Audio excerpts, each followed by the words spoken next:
Pues muy buenas noches a todos y a todas. Muchas gracias por acompañarnos. Es un placer tener el gusto de saludarles esta noche. Y bueno, a nombre justamente del Instituto Castañeda, de la Red Iberoamericana de Academias de Investigación, Campus Morelia, les damos una cordial bienvenida. Nos sentimos muy emocionados de esta primera sesión del diplomado en neuroeducación a todas y a todos ustedes que nos acompañen en este esfuerzo tan importante de justamente poder compartir este espacio académico en este periodo vacacional. Entonces, de antemano, les damos una cordial bienvenida a todas y a todos ustedes. Muchas gracias por acompañarnos. Y bueno, vamos a comenzar justamente esta sesión de trabajo. Soy el doctor Jesús Castañeda Rivera y voy a tener el gusto de poder trabajar con ustedes en este periodo, en este diplomado en neuroeducación. Así que les damos una cordial bienvenida. Voy a permitirme utilizar una presentación para comenzar justamente los trabajos de nuestro diplomado. Un diplomado que debo decirles se ha llevado a cabo ya en otras ediciones. Hemos tenido 4 ediciones justamente del diplomado en neuroeducación. Y bueno, este año, tanto el instituto como la red consideraron hacer un esfuerzo muy especial para que la participación de todas las maestras, maestros, aspirantes también a la docencia, interesados en el campo educativo, pues fuese completamente gratuito.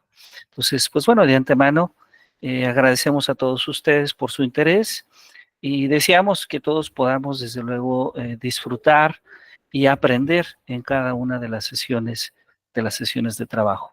Adicionalmente a estas sesiones sincrónicas por Google Meet, también se va a llevar a cabo una clase en Classroom, donde en esta plataforma vamos a tener la oportunidad de subir diversos materiales, lecturas, videos, discusiones y también, debo decirlo, algunas evaluaciones para que todos podamos, desde luego, disfrutar y aprender un poco más sobre este campo de conocimiento.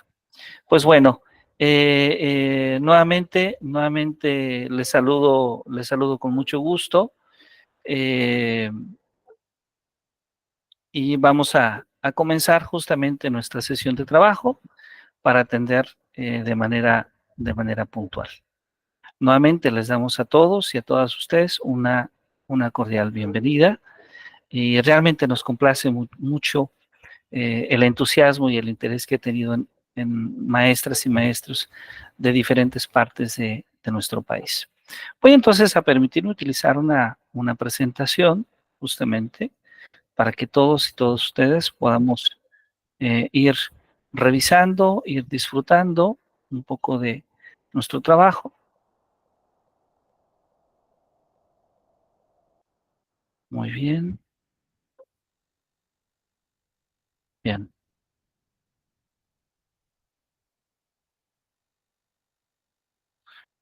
Muy bien, vamos a ver si ahí se puede observar con claridad para todos, sí, ¿verdad? Muy bien.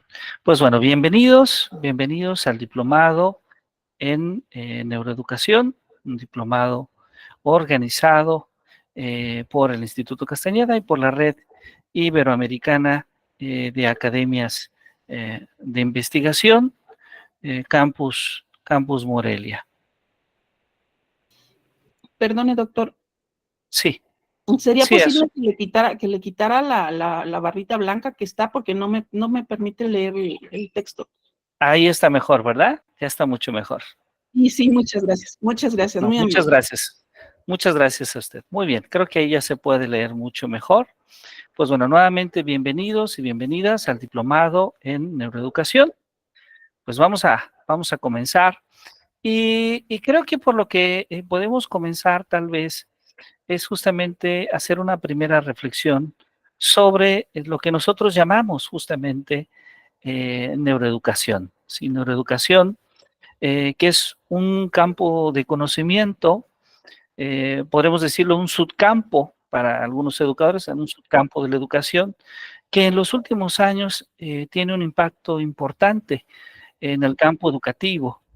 Pero podríamos decir que la neuroeducación se fundamenta o se construye a través de la vinculación de varios campos de conocimiento. Por una parte tenemos las neurociencias, que estudian el desarrollo, que estudian la estructura, que estudian la función cerebral, ¿sí? O en términos muy breves, que estudian nuestro cerebro, que nos permiten conocer cómo funciona nuestro cerebro y atender a preguntas que ahí son fundamentales. Para algunas ya tenemos respuestas, pero para otras aún la respuesta sigue en un proceso de búsqueda sobre la memoria, sobre el aprendizaje, sobre estos dos conceptos tan importantes que justamente tienen un impacto relevante en el campo educativo. Por otro lado, tenemos la pedagogía, el campo de la pedagogía, que estudia por una parte el arte, cuando hablamos de la enseñanza como un arte, pero también cuando hablamos de la enseñanza como una ciencia, ¿sí? Y por otro lado, la psicología, ¿sí?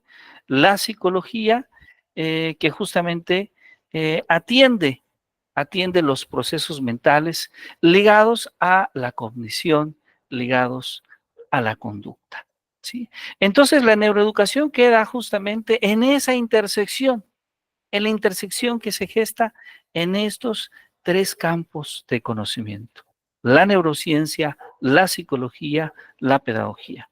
Quisiera adelantarme y decir que no son únicamente estos tres campos de conocimiento en los que se gesta la neuroeducación, pero probablemente son los que dan más aportaciones, ¿sí?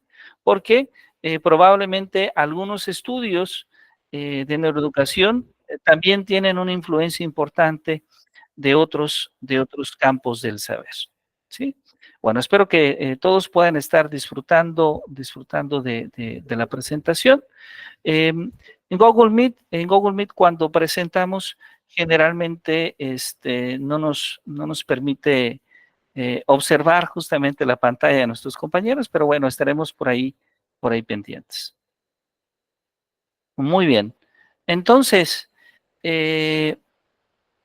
decíamos justamente que la neuroeducación es un campo de conocimiento que se desarrolla entre los vínculos que hay entre la neurociencia, la pedagogía, la psicología.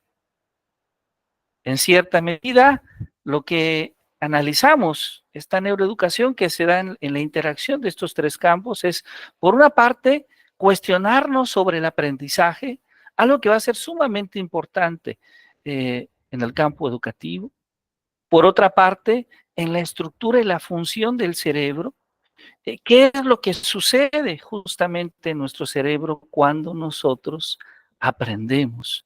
¿Qué es lo que sucede también cuando no logramos determinados aprendizajes?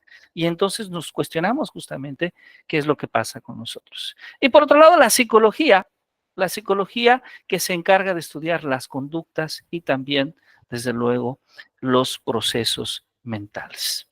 ¿Sí? Entonces, la neuroeducación justamente se encuentra en ese punto central. Aprovecho para invitar a todas y a todos ustedes a que generosamente nos compartan en el chat su nombre completo, la institución de procedencia, esto con la finalidad de que este chat se convierta en una lista de asistencia y les agradezco mucho a todas y a todos ustedes que nos escriban ahí, porque muchas veces en nuestro celular o en nuestra cuenta no aparece el nombre formal, el nombre completo. Entonces vamos a pedirles que nos escriban ahí en el chat el nombre completo, sus dos apellidos y la institución de procedencia para hacer el registro de asistencia. Muchas gracias. Y bueno, tenemos esta imagen inmediata que tiene a muchos personajes interesantes que nos hablan justamente sobre nociones que tienen que ver con la educación, que tienen que ver con la enseñanza, que tienen que ver justamente con estos procesos. Y me gustaría, si ustedes me permiten, como una primera actividad, invitarlos a que ustedes nos compartan si identifican algunos de estos nombres o si identifican sobre todo alguno de estos hombres y mujeres que aparecen en la fotografía. ¿A quién le gustaría participar? ¿Quién levanta la mano y nos comparte y nos dice, hey, yo identifico a alguien porque creo o hizo o contribuyó a la educación en esto? ¿A quién le gustaría participar? A ver, adelante. Perfecto. Si no estoy equivocado, la doctora Ana María Pérez, adelante, por favor, si es tan amable. Muchas gracias, doctor. Bueno, por supuesto, grandes figuras las que nos presenta usted ahí, pero pues las más reconocidas y las más emblemáticas del área pedagógica y de la educación, pues es el Vygotsky y Jean Piaget, que son las dos últimas imágenes que aparecen en la hoja. Yo soy partidaria, fanática y convencidísima de Vygotsky. A Piaget le doy su reconocimiento y el respeto que merece, pero para mí Vygotsky es la ley. Muy bien, excelente. Entonces, de hecho, estos dos importantes personajes en el campo educativo, sí, en el campo educativo, en un caso de Vygotsky, de Piaget, que van a representar una manera de pensar el aprendizaje, por ejemplo, el aprendizaje por reconstrucción, ¿sí? Algo que posteriormente otros autores después han llamado justamente constructivismo, o que popularmente se ha llamado constructivismo o las teorías constructivistas del aprendizaje, ¿no? Y que ellos representan una manera importante de pensar el aprendizaje y los procesos ligados a cómo se desarrolla el aprendizaje, sobre todo de mediados del siglo pasado a la actualidad, con teorías que en muchos casos son vigentes y que desde luego hay cuestionamientos sobre ellas, hay preguntas importantes, pero recordemos que cuando vemos a la educación como una ciencia, pues es natural encontrarnos con preguntas, es natural encontrarnos con algunos cuestionamientos. Muy bien, muchas gracias, doctora Ana María.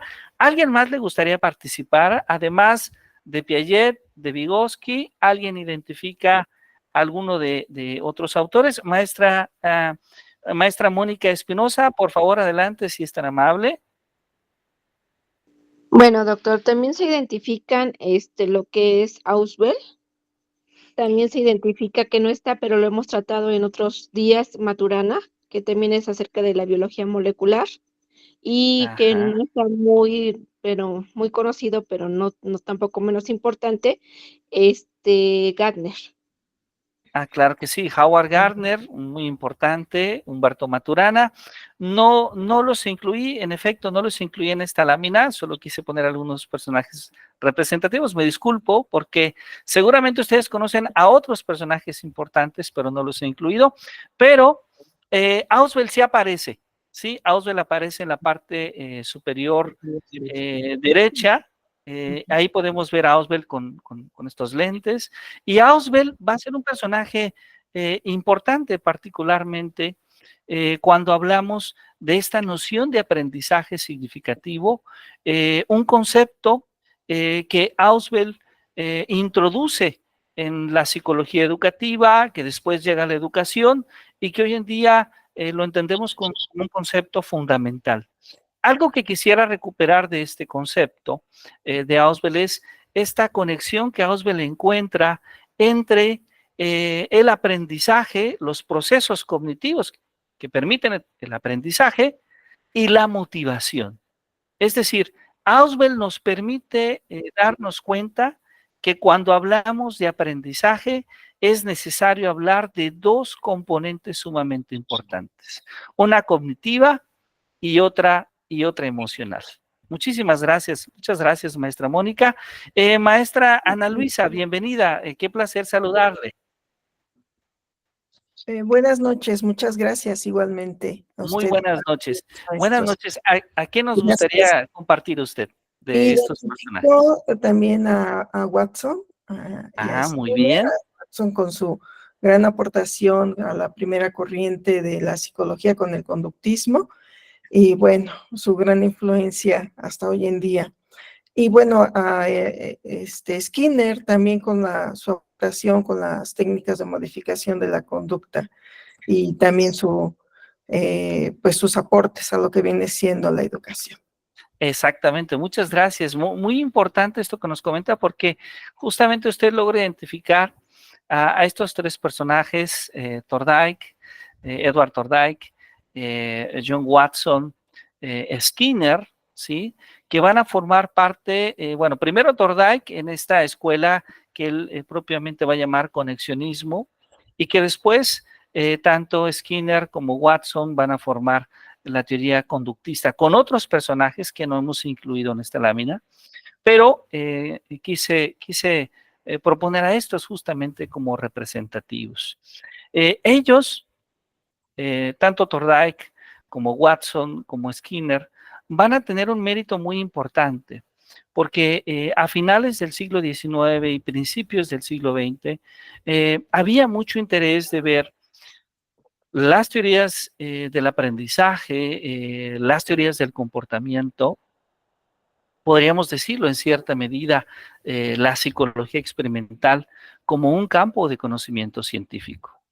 Y entonces, la manera en la que ellos abordaron sus experimentos es muy interesante porque ellos trataban de construir ciencia, la ciencia de ese entonces, que podríamos llamar en cierta medida una ciencia positivista, pero fue sumamente interesante.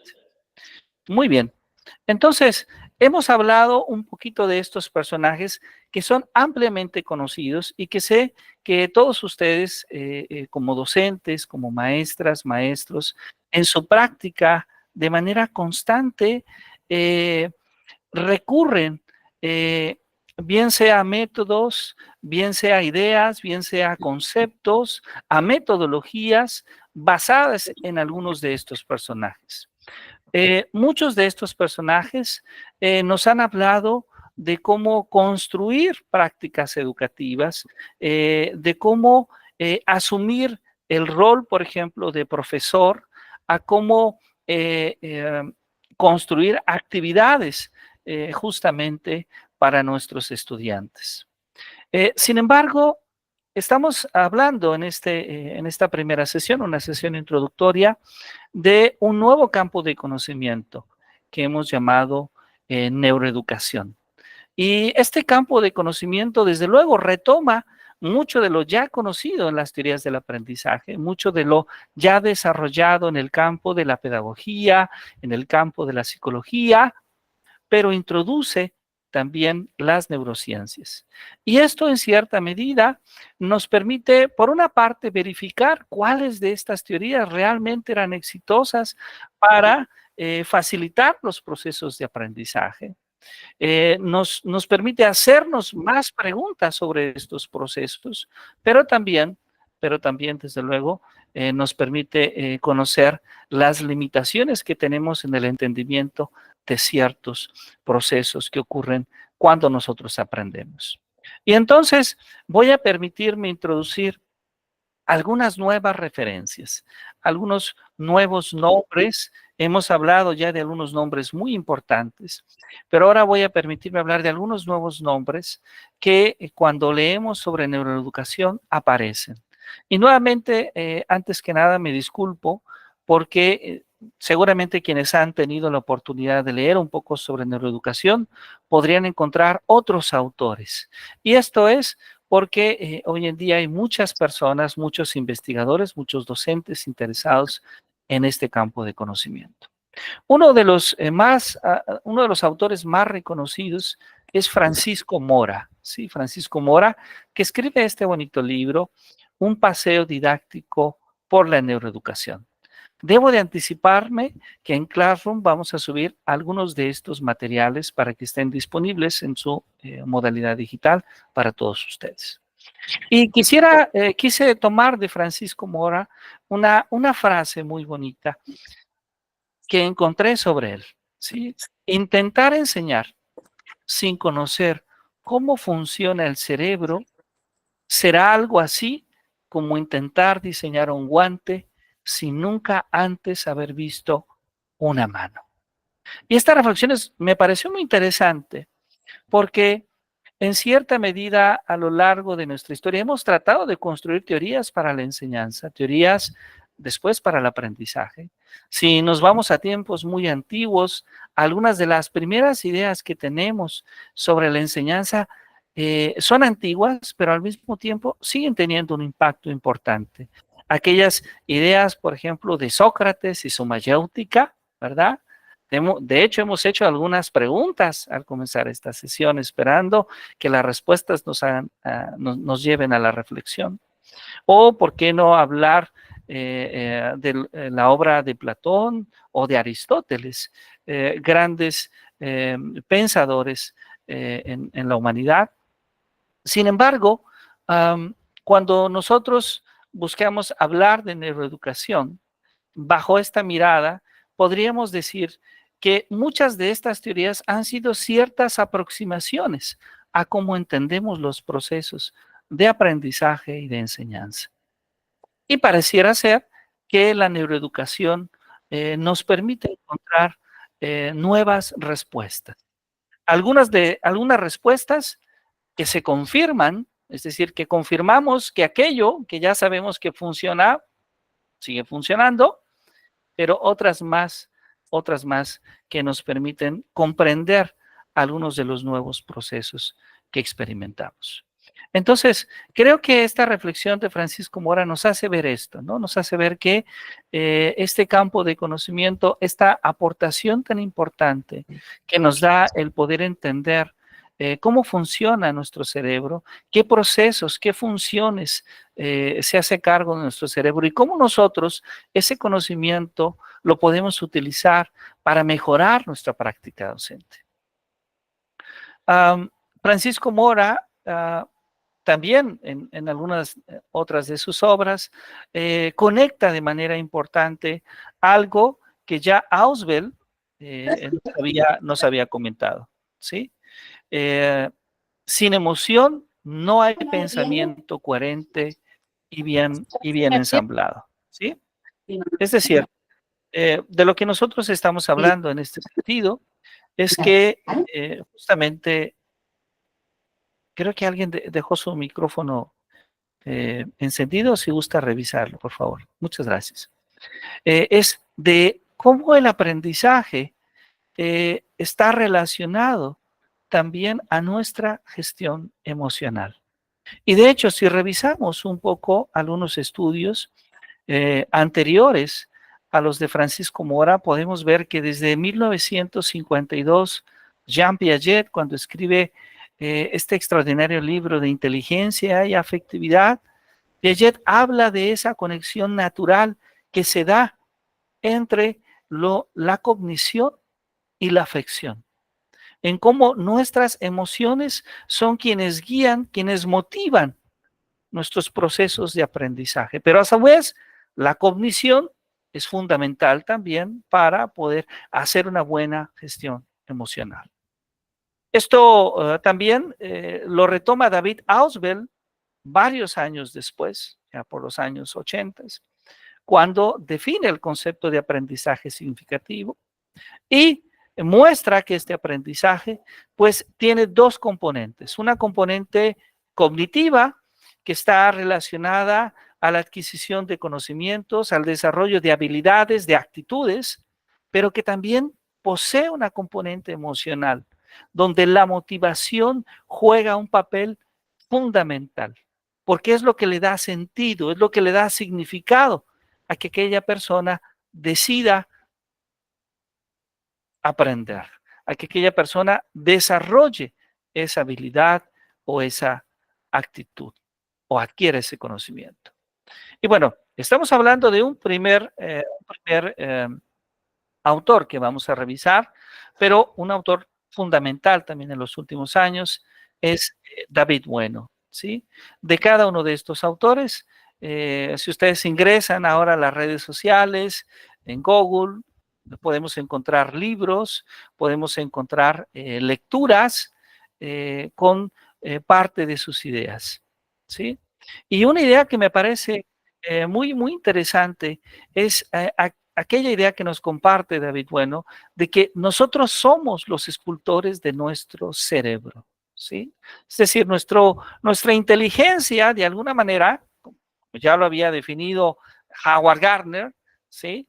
Está constituida por una parte, por una biología, por una genética, pero también por una historia que por un lado es individual, porque depende de nuestras prácticas, porque depende de nuestras acciones, pero que también es social, porque nacemos en una familia, porque nacemos en una comunidad, porque nacemos bajo una conceptualización cultural, ¿sí? Y entonces nuestra genética, nuestra historia social, individual, nuestra cultura, nuestra práctica van construyendo nuestra inteligencia, van construyendo nuestra personalidad, nos van construyendo a nosotros. Nosotros vamos entonces de alguna manera esculpiendo nuestro cerebro, nuestra persona. Nuestro cerebro procesa nuestros aprendizajes y al aprender, nuestro cerebro se transforma. Cuando nosotros aprendemos, nosotros transformamos nuestro cerebro. Y entonces nosotros sí somos muy parecidos al de ayer, pero no somos exactamente al de ayer. Y el de mañana tampoco será idéntico al de hoy. Nosotros vamos cambiando, vamos evolucionando, nos vamos transformando a través de ¿qué? A través de las experiencias, a través de los aprendizajes que vivimos. Una de las propuestas que vamos a tratar de fundamentar bajo la perspectiva de David Bueno, ¿sí? Es que la educación debe de basarse en la confianza, ¿sí? En la confianza, y debe de transmitir esa confianza para lograr que queramos seguir aprendiendo a lo largo de toda la vida. Entonces, aquí nos habla de también cómo tenemos nosotros que gestionar el ambiente en la escuela, en la familia, para favorecer el aprendizaje. La educación, dice David Bueno, debe de tener como raíz la enseñanza de las artes. La raíz son las artes, porque en las artes nosotros aprendemos más de nosotros mismos. Nosotros nos reencontramos al cantar, al bailar, al pintar, al desarrollar actividades motrices, nos descubrimos a nosotros mismos, nos conocemos. Y después, como ramas principales, el lenguaje y las matemáticas. Observemos que esta perspectiva, ¿sí?, es un poco opuesta a lo que en muchas ocasiones pasa en la escuela, que centra la mayor atención al desarrollo del lenguaje y al desarrollo del pensamiento matemático, y que a veces deja de lado otros campos del saber tan importantes como las artes. Hablábamos entonces de nuevas referencias, y aquí incluimos algunas referencias más, algunas referencias que vamos a tener la oportunidad de revisar a lo largo de las sesiones de trabajo, ¿sí? Por una parte, el trabajo que ha hecho justamente Marian Rojas Estapé, ¿sí?, una reconocida psicóloga, psiquiatra española, sobre cómo nuestras experiencias cambian nuestra persona, y ella nos dice algo más, pueden hasta cambiar nuestra genética, ¿sí? Por otro lado, Rafael Vizquerra Alsina, probablemente uno de los educadores más conocidos en habla hispana, ¿sí? Rafael, muy conocido por su trabajo en educación emocional, ¿sí?, en psicopedagogía educativa, ¿sí? Uno de los grandes divulgadores que nos permiten diferenciar esos tres conceptos tan importantes. que hoy en día son una tendencia educativa en el mundo. La inteligencia emocional, las competencias emocionales y la educación emocional. Y Laurea Santos probablemente como una de las investigadoras en la Universidad de Yale más importantes en el campo de la gestión emocional y del bienestar. Vamos a leer un poco sobre estos autores y esto desde luego esperamos que nos permita incorporar nuevos elementos a nuestra práctica docente, esperamos así una nueva forma de ver la educación. También vamos a leer a uno de nuestros grandes maestros que particularmente he tenido la oportunidad de aprender de él, del doctor Martín Pinos. Martín Pinos, que nos habla que justamente aprendemos desde la cognición, a través de la cognición, a través de la emoción, pero también a través del cuerpo, ¿sí? Martín Pinos, que también es un escritor exitoso, como algunos de los autores que hemos mencionado, y que nos habla que hay que considerar algunos aspectos importantes para tener cierto éxito en el aula. Lo primero que quiero decir es que Martín se está refiriendo en términos de éxito a lograr motivar a los estudiantes, a lograr que los estudiantes formen parte de nuestra clase, se apropien de los saberes, desarrollen sus habilidades, sus actitudes, se interesen en nuestra clase. Y él nos da una serie de recomendaciones que considero que tendríamos que tomar en cuenta y que algunas de ellas vamos a revisarlas con un mayor detenimiento a lo largo de las sesiones del diplomado. La primera de ellas es la motricidad. Sí, la motricidad. Muchos de nuestros niños, muchos de nuestros jóvenes en el salón de clase están expuestos durante mucho tiempo, durante sesiones largas, a estar sentados. Y la motricidad es un medio muy importante, ¿sí? Para, de alguna manera, generar la atención. La atención es un elemento muy importante. Y la motricidad y la atención muy importante. De hecho, el modelo educativo en nuestro país actual nos habla de esas pausas activas, pensando justamente en esta visión de la motricidad. ¿Cómo gestionar la atención? Un elemento fundamental. Si no logramos desarrollar la atención, difícilmente tendremos aprendizajes, ¿cierto? La atención es un aspecto sumamente importante para lograr el aprendizaje. Ahora, el aprendizaje no es solamente llamar la atención forma parte de ese proceso. El reconocimiento a la memoria y a la repetición. Esto que va a ser muy interesante, ¿no? El reconocer que la memoria es importante, que la repetición es importante, pero el aprendizaje no se centra únicamente en la repetición. El aprendizaje va más allá. Sin embargo, debemos de reconocer la importancia de la memoria y la repetición. Recordar que el cerebro es social. Y esto significa que cuando estamos con los demás, cuando tenemos la oportunidad de compartir con los demás, tenemos la posibilidad de aprender mejor. La importancia de la retroalimentación. ¿Cómo llevamos a cabo la retroalimentación de las actividades?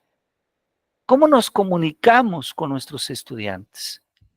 Y sobre esto, muy importante sobre este último punto, Martín es uno de nuestros grandes especialistas en habla hispana. De hecho, tiene un texto muy bonito que se llama El poder de las palabras, que nos habla de cómo el impacto de nuestras palabras influye en la actitud que tienen nuestros estudiantes en el salón de clase. Elegir las palabras adecuadas para comunicar es sumamente importante. Tan importante como aquello que nosotros comunicamos. La plasticidad cerebral es un aspecto que hay que considerar. Considerar también que cada cerebro es único. Cada cerebro es único. La actividad cerebral que presenta cada persona es única, de tal manera que esta es una manera de ver de forma inmediata la diversidad. Cada persona es distinta, cada persona aprende de distintas formas. Y el gran trabajo que tenemos nosotros como profesores es generar las condiciones para facilitar, para crear situaciones que permitan facilitar el aprendizaje. Y el punto número 8, en esta muy breve cita que hago de el trabajo de las recomendaciones del profesor Martín Pinos, es que la emoción es un ancla del aprendizaje. Esto es sumamente interesante. Esto retoma la idea que hace un poco citábamos de Ausubel, de Piaget, pero que también hoy en día la podemos vincular a todo un campo de conocimiento sumamente importante, como es el campo de la educación emocional. La educación, la emoción es un ancla del aprendizaje, ¿sí? Aprendemos mejor cuando lo que aprendemos se hace a través de experiencias positivas. Se hace a través de experiencias que se guardan en nosotros de manera positiva. Y un ejemplo que lo podemos tomar en ellos, la enseñanza de las matemáticas. Hay diversos análisis que nos hablan de cómo la enseñanza de las matemáticas en la educación básica se ha convertido en uno de los problemas educativos más importantes por atender. ¿Y por qué hablamos de que la enseñanza de las matemáticas es un problema? Primero es por los bajos resultados, por los bajos aprovechamientos académicos que tienen nuestros estudiantes, que son evidentes.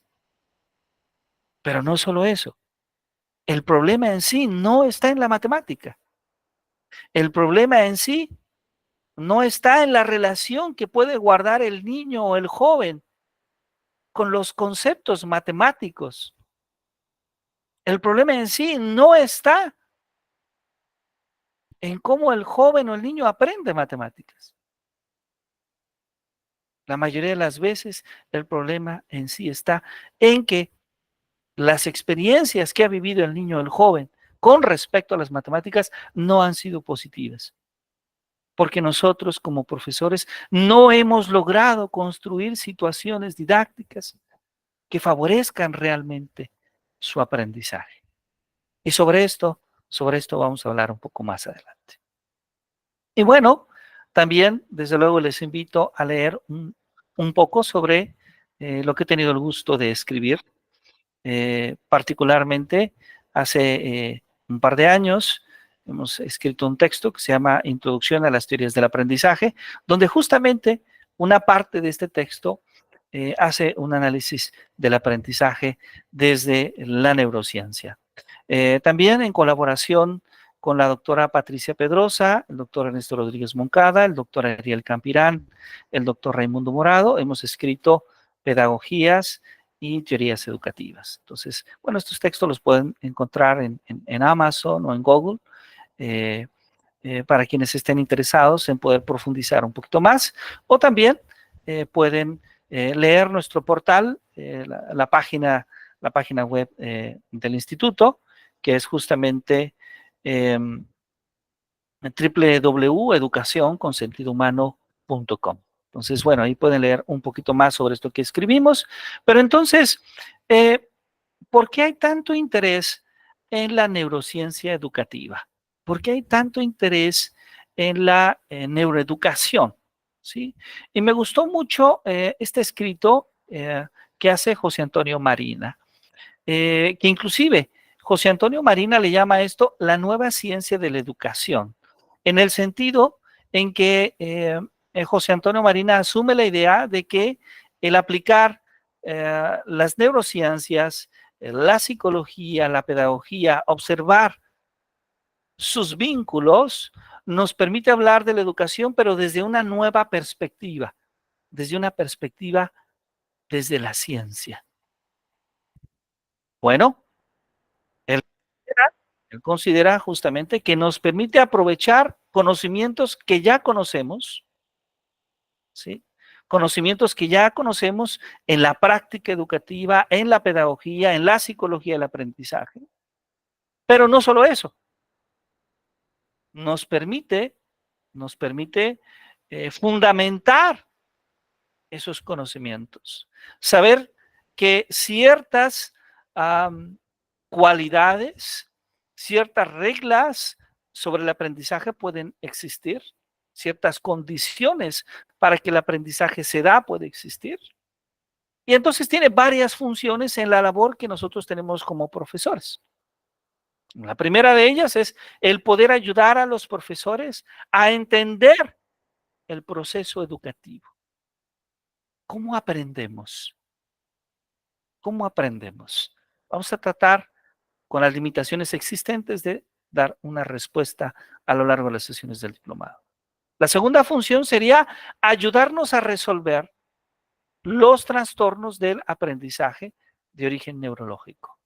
Y aquí cuando nos referimos a ayudarnos a resolver, estamos desde luego con la visión de dar esa atención, de poder eliminar esa barrera del aprendizaje en nuestros estudiantes en el salón de clase. La tercera función, desde luego, es ayudarnos a mejorar los procesos de aprendizaje y, finalmente, a establecer sistemas eficientes de interacción entre el cerebro humano y también el uso de la tecnología. Que la tecnología, desde luego, con esta última función, puede convertirse en un recurso que es útil si lo utilizamos de forma adecuada. ¿Sí? Si lo utilizamos de forma adecuada. Y bueno, aprovecho para comentarles de manera breve que tengo el gusto de trabajar en Redivay Campus Morelia, esta red que tiene programas de licenciatura, de maestría, de doctorado. Tenemos una licenciatura en pedagogía, una maestría en educación, un doctorado en educación. Así que, pues bueno, los invitamos a todas y todos ustedes, quienes estén interesados en continuar con sus estudios. Es una excelente opción educativa, además que es en modalidad virtual. Bien, llega entonces, después de esta breve introducción, de hablar un poco sobre la modalidad de participación en nuestro diplomado. Y bueno, lo primero que deseo es dar alguna información importante sobre cómo estaremos trabajando. Lo primero es comentarles que nuestro diplomado tiene un registro, el registro 855 diagonal 20, ante la Dirección de Profesiones de la Secretaría de Educación Pública. El registro es por 140 horas. Y entonces nosotros hemos dividido este diplomado en dos partes, en dos momentos, pensando en que para las maestras, los maestros, para todos los participantes interesados, estos periodos fueran periodos, digamos, cómodos de participación, considerando sus propias agendas, ¿verdad? Porque sabemos que hay un periodo de inicio de cursos, periodo de evaluaciones, etcétera. Entonces, nos hemos propuesto, aprovecho para comentar que hay un error en mi diapositiva, a trabajar del 5 al 16 de agosto, corrijo, del 5 al 16 de agosto, esta primera parte. ¿Qué buscamos atender en esta primera parte, en estas 2 semanas? Atender esta semana bases neurológicas del aprendizaje y la siguiente semana dificultades y trastornos del aprendizaje. Teniendo diversas sesiones virtuales en Google Meet, pero también dejando algunas actividades en plataforma, ¿sí? Estas actividades en plataforma van a estar abiertas durante las 2 semanas del diplomado para que ustedes puedan realizarlas. Y bueno, proponemos entonces que tengamos nuestras sesiones virtuales sincrónicas, como el día de hoy, los días 5, el día 7, el día 9, el día 12, el día 14, el día 16 de agosto. Es decir, lunes, miércoles y viernes. Y que entonces el martes y el jueves pues estaremos dejando en Classroom, el día de mañana dejaremos una actividad en Classroom para que ustedes puedan complementar la discusión que hacemos acá con ustedes la puedan también complementar con los contenidos que estarán disponibles en Classroom. Ahí en Classroom vamos a dejar las grabaciones de cada sesión, vamos a dejar también, desde luego, las diapositivas de cada sesión para que ustedes puedan hacer una revisión pertinente. La segunda parte la proponemos del 11 al 15 de noviembre de 2024 y ahí estaremos abordando únicamente una semana estrategias y metodologías desde neuroeducación, contemplando las sesiones virtuales 11, 13 y 15 de noviembre. Ajá. Es un diplomado en modalidad virtual con el uso de esta plataforma Google Meet y la plataforma Classroom. Y bueno, se contempla que justamente la asistencia a las sesiones sincrónicas forma parte de la evaluación y desde luego el realizar las actividades, al 100% de las actividades en la plataforma Classroom. Hemos pensado no saturarlos de actividades, no se preocupen, hay una dosificación adecuada para que no sea demasiado cargado, pero hay algunas actividades que atender.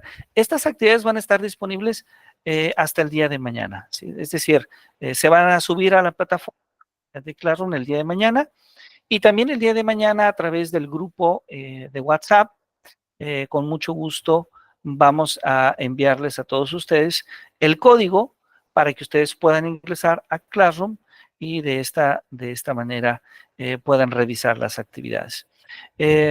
La certificación, bueno, es que el instituto y el CIEM entregarán una constancia con valor curricular a los participantes aprobados, a quienes cumplan este criterio de evaluación.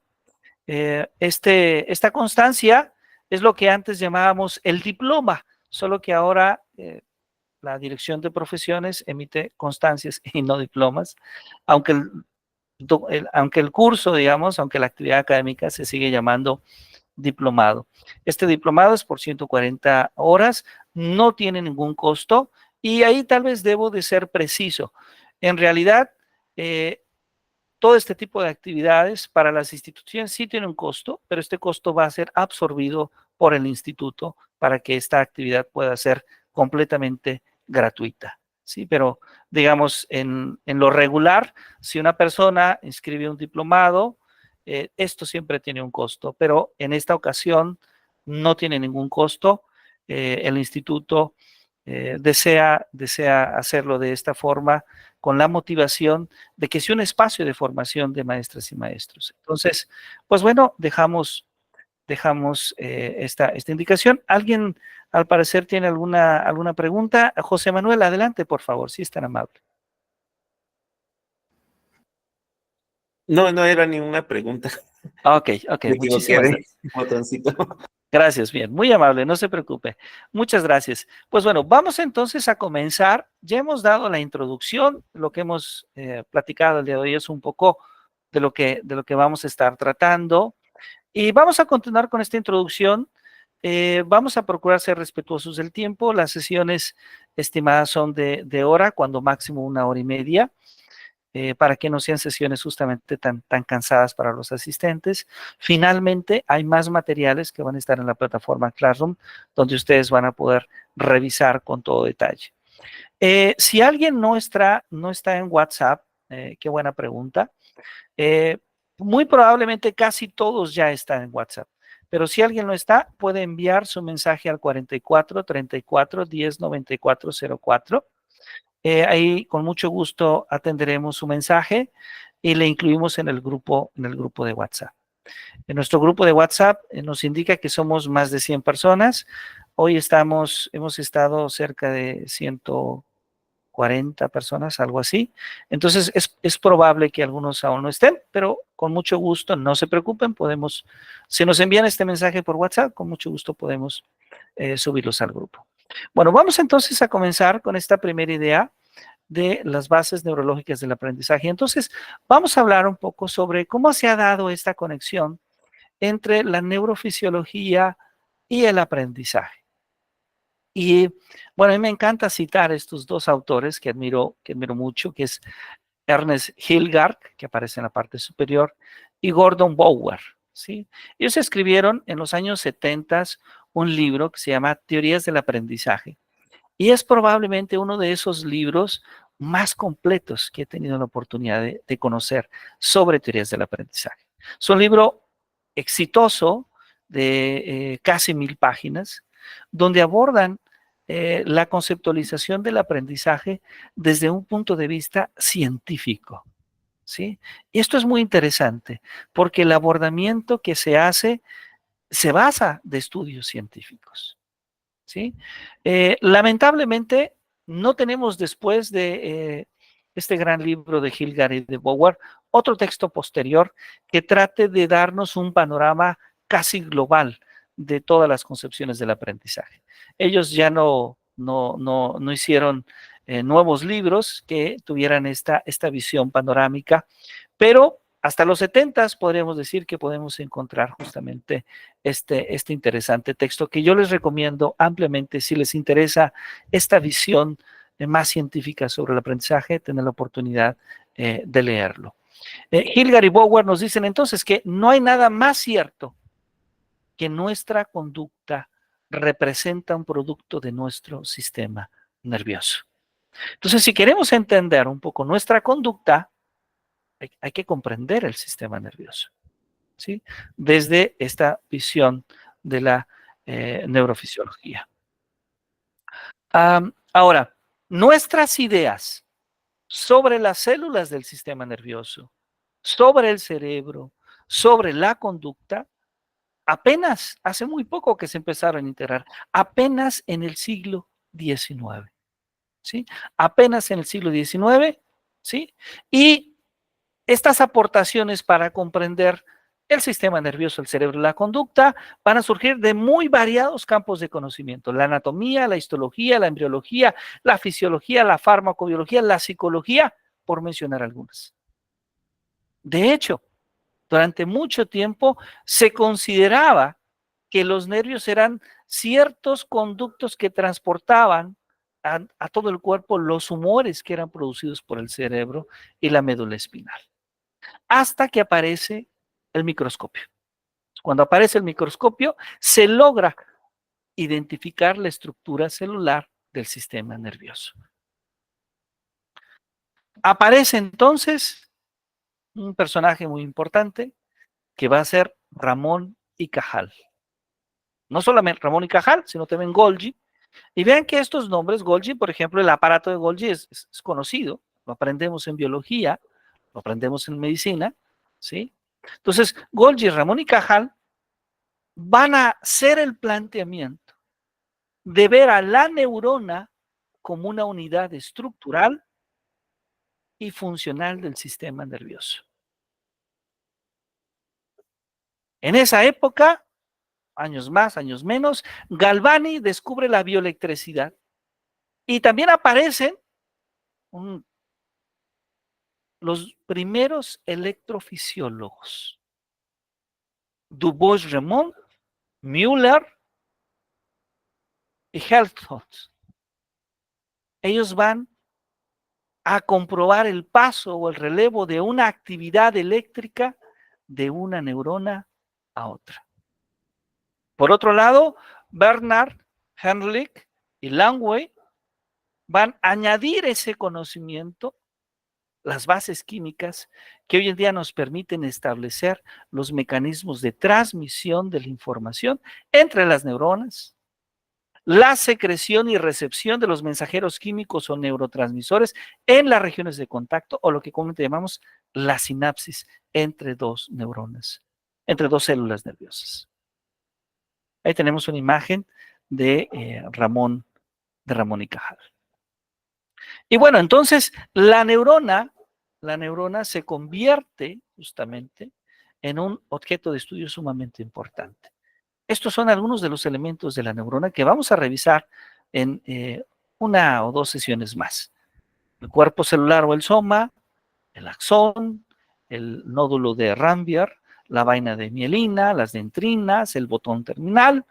Vamos a revisar en qué consiste una neurona y después cuál es la relación cuáles son los procesos que a nivel neuronal ocurren para que se geste el aprendizaje o la cognición. Para el siglo XX, ¿sí?, se van a tomar varias ideas antecedentes. Por ejemplo, la idea de los reflejos que estudió Descartes, René Descartes o René Descartes, ¿sí?, un matemático, un filósofo que también se hizo preguntas interesantes sobre esto. Esta idea de Descartes por los reflejos va a generar interés en los reflejos de la médula espinal, que van a ser estudiados por Sherrington y un poco después por Ivan Pavlov. Pavlov, que estudió los reflejos condicionados y que por ese hecho recibió el Premio Nobel de Medicina. Sí, estamos hablando de Pavlov, quien también va a proponer una teoría conductista del aprendizaje, un condicionamiento, ¿sí? Pavlov va a tener entonces una contribución importante. Años posteriores, Bartley, Tolman, Miller, Neisser, Simon van a desarrollar lo que hoy en día llamamos la psicología de la cognición. Ahora, Gazzaniga, me gustaría ir cerrando con estas primeras ideas que son, como ya hemos comentado, introductorias. Gazzaniga nos dice entonces que el estudio de las neurociencias cognitivas lo que busca es determinar los algoritmos que rigen el desarrollo y la asociación funcional de los elementos estructurales neurales para generar la actividad fisiológica. ¿Cuál es la resultante de esta actividad? La percepción, la cognición y posiblemente la conciencia. Digo posiblemente la conciencia porque cuando hablamos de conciencia nos resulta mucho más difícil definir qué es la conciencia. Gosling nos dice que la meta es determinar cómo el funcionamiento cerebral da lugar a lo que se conoce como actividad mental. Y de hecho, la palabra mente aparece. La palabra mente, que debo decirlo que en diferentes campos de conocimiento tiene diversas conceptualizaciones. Una de ellas es justamente la de referirse a una entidad inmaterial cuya función principal es controlar el comportamiento. Esta definición aparece en Alcaraz y en Guma, y esta definición, que se considera como una de las definiciones más básicas, porque no agregamos más cualidades a la mente, va a ser la que vamos a asumir, porque otras definiciones, como lo vamos a ver más adelante, implican desde luego otros cuestionamientos, inclusive de carácter biológico o filosófico. Bueno, entonces vamos a ir identificando el sistema nervioso. En términos generales, nos llevamos esta idea, está compuesto por el cerebro en la parte superior, por la médula espinal, justo como aparece en la imagen, y por los nervios. Bueno, entonces, a lo largo de estas sesiones de verano, vamos a revisar diversos autores, vamos a analizar en primera etapa cómo está constituido nuestro cerebro, cuáles son algunas de sus funciones más esenciales y cuáles son algunas de estas funciones, la relación que tienen con el aprendizaje, para tratar de construir una noción de aprendizaje y también una noción de desarrollo. Esto lo haremos en esta primera semana. En la segunda semana vamos a tratar de identificar algunos hallazgos que se conocen, que se dan cuando, considerando mismas condiciones iniciales, no obtenemos los aprendizajes esperados. Y entonces nos preguntamos, ¿qué ocurrió en el proceso?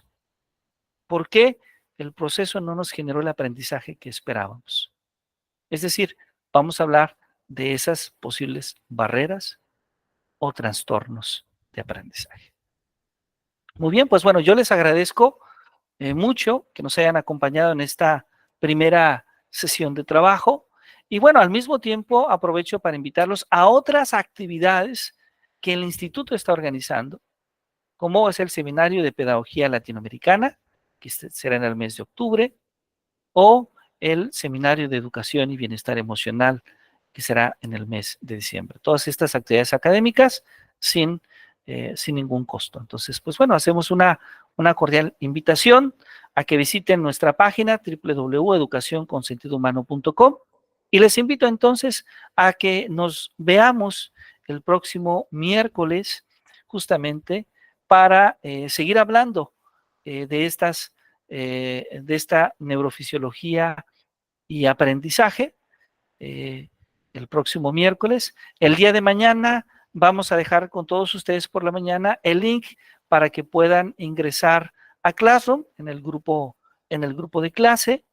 Y bueno, les invitamos a todas y a todos ustedes a que disfruten de este diplomado. Para mí ha sido un gran placer estar esta noche con todos ustedes. Muchísimas gracias. Me preguntan por el sitio web. A ver, creo que el sitio web está... Sí, aquí está. Aquí lo pueden encontrar. www.educacionconsentidlohumano.com. Pues bueno, nuevamente ha sido un gran placer estar con ustedes. Muchas gracias.